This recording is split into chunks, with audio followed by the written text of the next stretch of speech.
దినవృత్తాంతములు మొదటి గ్రంథము 7వ అధ్యాయము. ఇశ్శాఖారు కుమారులు 4. వారు తోలా, పూవా, యాషూబు, షిమ్రోను అనువారు.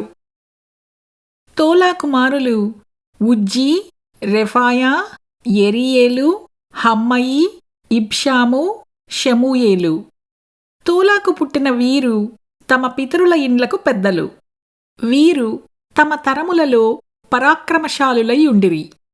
దావీదు దినములలో వీరి సంఖ్య 22,600.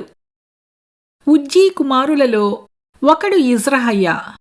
ఇజ్రహయ్యా కుమారులు మిఖాయేలు, ఒబద్యా, యోవేలు, ఇషియా. వీరు 5 పెద్దలై ఉండిరి. వారికి బహుమంది భార్యలను పిల్లలను కలిగియుండుట చేత వారి పితరుల ఇండ్ల లెక్కను వారి వంశములో సేనకు చేరిన వారు 36,000 మంది ఉండిరి.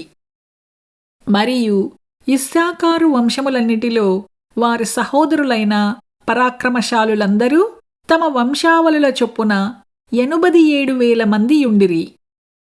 బెన్యామీను కుమారులు 3: బెలా, బేకరు, యెదీయవేలు. బేలా కుమారులు 5: ఎస్బోను, ఉజ్జీ, ఉజ్జీయేలు, యెరీమోతు, ఈరి. వీరు తమ పితరుల ఇండ్లకు పెద్దలు, పరాక్రమశాలులు. వీరి వంశములో చేరినవారు 22,034. బేకరు కుమారులు జెమీరా, యోవాషు, ఎలియెజరు, ఎల్యోయేనై, ఓమ్రి, యెరీమోతు, అబీయా, అనాతోతు, ఆలెమెతు. వీరందరును బేకరు కుమారులు. వీరు తమ పితరుల ఇండ్లకు పెద్దలు, పరాక్రమశాలులు. వీరందరును 20,200. యెదీయవేలు కుమారులలో ఒకడు బిల్హాను. బిల్హాను కుమారులు యూషు, బెన్యామీను, ఏహూదు, కెనయానా, జేతాను, తర్షీషు, అహీషహరు.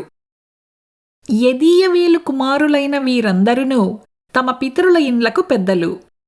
వీరిలో యుద్ధమునకు పోదగిన పరాక్రమశాలులు 15,200 మంది ఉండిరి. షుప్పీము, హుప్పీము ఈరు కుమారులు. ఆహేరు కుమారులలో హుషీము అను ఒకడుండెను.